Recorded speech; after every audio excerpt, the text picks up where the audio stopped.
saya Aulia Dwiza Putri, NIM F1E19014. Pada kesempatan kali ini, saya akan menjelaskan tentang wireless commerce. Nah, sebelum wireless commerce, saya akan menjelaskan terlebih dahulu apa sih wireless itu. Jadi wireless adalah jaringan yang menghubungkan telekomunikasi perangkat satu dengan yang lainnya tanpa menggunakan media kabel sebagai media penghantarnya. Sebagai gantinya, jaringan nirkabel yang digunakan adalah media transmisi untuk mengantarkan gelombang elektromagnetik. Nah, jadi apabila jaringan komputer membutuhkan kabel jaringan seperti kabel optik, fiber, dan UTP, jaringan nirkabel wireless hanya memanfaatkan gelombang elektromagnetik untuk mengirimkan sinyal dari perangkat satu ke perangkat lainnya. Selanjutnya yaitu karakteristik wireless. Yang pertama yaitu bersifat pribadi, yang kedua sadar lokasi. Sadar lokasi ini artinya memungkinkan pengguna untuk mengakses informasi secara real time. Yang ketiga yaitu mudah digunakan, yaitu fleksibel. Yang keempat yaitu berpotensi besar, yaitu sudah dijadikan standar internasional. Yang selanjutnya yaitu interaktivitas di mana saja, artinya kemudahan dan kecepatan instalasi karena infrastrukturnya tidak memerlukan kabel. Maka instalasi sangat mudah dan cepat dilaksanakan, tanpa perlu menarik atau memasang kabel pada dinding atau lantai. Selanjutnya yaitu teknologi wireless. Teknologi wireless adalah teknologi yang menghubungkan dua perangkat atau lebih tanpa menggunakan kabel yang membuat proses transfer data menjadi lebih praktis. Teknologi wireless banyak memanfaatkan gelombang elektromagnetik sebagai media perpindahan data. Contohnya, teknologi wireless yang sangat dominan dalam kehidupan Anda adalah pada penggunaan telepon seluler atau smartphone. Nah, selanjutnya saya akan membahas keunggulan teknologi wireless. Yang pertama yaitu tidak memerlukan kabel. Teknologi wireless merupakan teknologi nirkabel yang artinya tidak memerlukan kabel dalam penggunaannya. Penggunaan kabel selama ini dinilai kurang praktis dan menyulitkan sebagian orang. Selain itu, dari segi estetika, penggunaan kabel sangat kurang nyaman dilihat. Tanpa menggunakan kabel, biaya operasional pun juga bisa diminimalisir. Yang kedua, yaitu dapat dipakai di berbagai perangkat mobile dan elektronik. Keunggulan lain dari teknologi wireless ini adalah sangat fleksibel untuk dipakai di berbagai perangkat mobile dan juga elektronik. Pada umumnya, penggunaan wireless mengacu pada perangkat seperti komputer dan laptop. Namun, saat ini teknologi wireless juga lumrah dipakai pada alat komunikasi seperti smartphone dan tablet. Bahkan, beberapa alat elektronik lainnya juga sudah menggunakan metode wireless ini seperti headset, mikrofon, dan speaker. Selanjutnya yaitu memiliki kecepatan transfer data yang konsisten. Teknologi jaringan yang canggih saat ini mendukung kecepatan transfer data pada teknologi wireless. Melalui penerapan teknologi jaringan pada komputer, kecepatan transfer data teknologi wireless dianggap lebih stabil dari teknologi kabel. Bahkan, sinyal pada teknologi wireless dapat ditingkatkan melalui antena atau alat penguat sinyal lainnya. Jadi, Anda tidak perlu ragu lagi dengan kecepatan dan sinyal yang digunakan pada wireless. Dan yang terakhir yaitu dapat diaplikasikan pada jaringan yang lebih luas. Teknologi wireless ternyata juga mampu menjangkau area yang lebih luas. Berbeda dengan jaringan kabel yang membutuhkan jumlah kabel yang banyak apabila ingin membangun jaringan yang lebih luas. Jaringan wireless bahkan dapat menghubungkan Anda ke seluruh dunia. Nah, selain keunggulan, teknologi wireless ini ada beberapa kekurangannya juga. Yang pertama yaitu biaya yang mahal.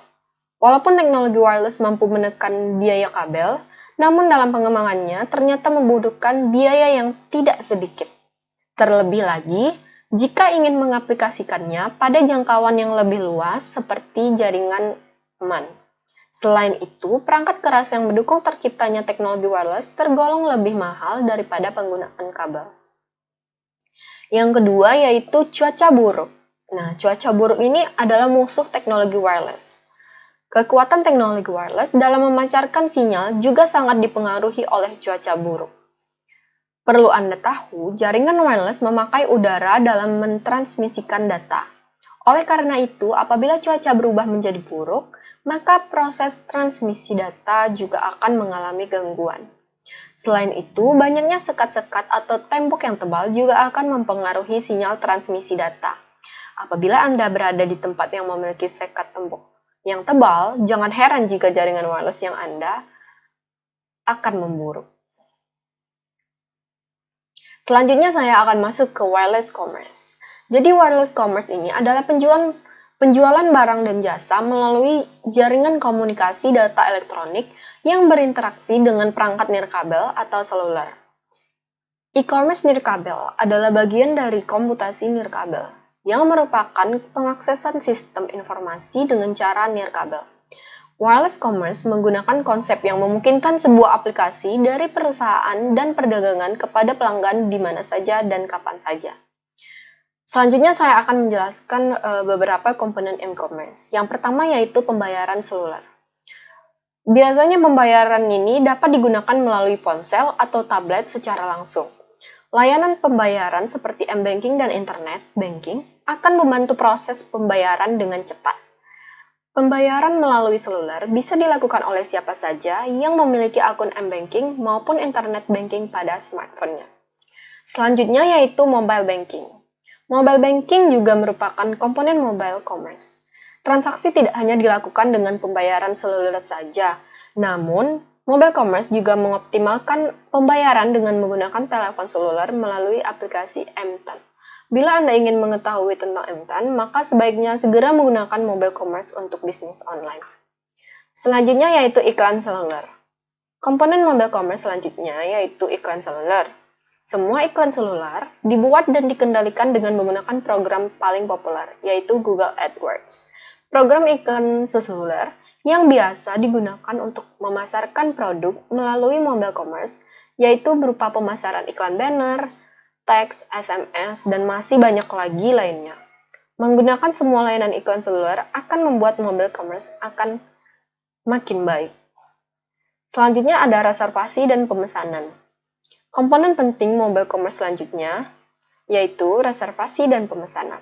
Mobile commerce yang digunakan oleh sebuah perusahaan tertentu ada yang dikemas untuk menyediakan layanan reservasi dan layanan pemesanan apapun. Misalnya, reservasi pemesanan tempat makan, booking hotel, booking tiket online, dan lainnya. Nah, selanjutnya saya akan menjelaskan tentang aplikasi m-commerce. Yang pertama yaitu online travel application. Contoh penyedia online travel application yaitu Traveloka. E-commerce yang berada di Traveloka bergerak pada bidang penjualan tiket wisata, tiket pesawat terbang, tiket kereta api, dan juga melayani pemesanan penginapan seperti kamar hotel. Pemesanan melalui aplikasi ini tidak hanya dilakukan dalam negeri saja, melainkan Anda juga dapat memesan tiket atau booking hotel saat berada di luar negeri. Selanjutnya yaitu Mobile Payment Application atau m-banking. Nah, Mobile Payment Application adalah layanan perbankan yang dapat digunakan pada smartphone. Aplikasi mobile commerce ini bisa diakses kapanpun Anda berada saat melakukan transaksi pembayaran, tidak perlu repot melalui bank, karena Anda bisa membayarnya langsung melalui m-banking. Selanjutnya ada marketplace. Contoh mobile commerce marketplace yaitu ada Lazada, Bukalapak, Tokopedia. Dalam sebuah marketplace, penjual dan pembeli dapat melakukan kegiatan secara online, baik melakukan jualan maupun membeli produk. Berbagai macam produk yang ditawarkan di marketplace sangat beragam. Adapun produk yang ada di sana ada makanan, alat elektronik, alat kecantikan, seragam, fashion, dan masih banyak lagi. Selanjutnya saya akan menjelaskan tentang perkembangan wireless commerce. Pada tahun 2005, berkembangnya peralatan nirkabel yang mobile. Pengguna ponsel pun di dunia mencapai 1,5 miliar. Diestimasikan bahwa dalam beberapa tahun ke depan, sekitar 70% ponsel di negara maju akan memiliki akses internet. Di negara berkembang pun pertumbuhan penggunaan ponsel kian cepat, hingga pertumbuhan ini bisa memacu negara berkembang untuk memasuki era M-dagang. Selanjutnya yaitu tidak lagi membutuhkan PC. Karena banyaknya telepon pintar atau perangkat nirkabel lainnya yang beredar, orang tidak lagi membutuhkan PC untuk berinternet dengan kabel. Selanjutnya yaitu budaya telepon seluler. Muncul budaya ponsel terutama di kalangan muda. Kalangan ini akan berpotensi melakukan jual beli online untuk bertransaksi. Selanjutnya, biaya yang cenderung menurun. Harga perangkat nirkabel semakin menurun, tarif penyedia layanan internet juga semakin murah. Dan yang terakhir yaitu perbaikan bandwidth. Untuk mendukung M-Dagang, amat penting memperbaiki jaringan dan bandwidth yang cukup untuk mengirim informasi berupa teks, video, suara, dan multimedia. 3G Wi-Fi dan WiMAX sudah menyediakan bandwidth yang cukup. Selanjutnya yaitu wireless LAN. Saya akan menjelaskan beberapa yang termasuk dalam LAN, yaitu yang pertama, salah satunya adalah wireless LAN.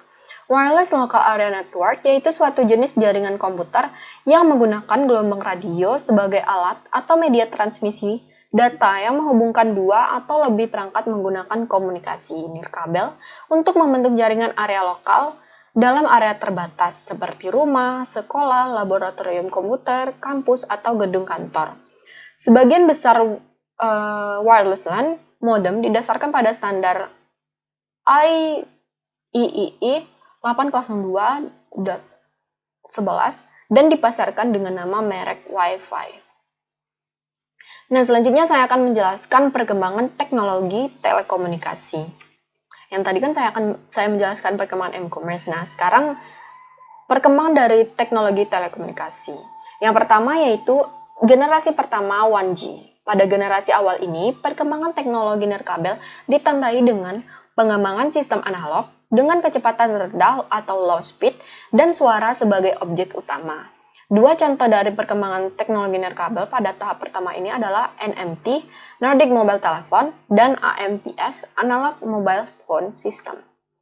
Yang kedua yaitu generasi kedua, 2G. Generasi kedua ini mengembangkan teknologi nirkabel dijadikan standar komersial dengan format digital. Kecepatan yaitu rendah menengah.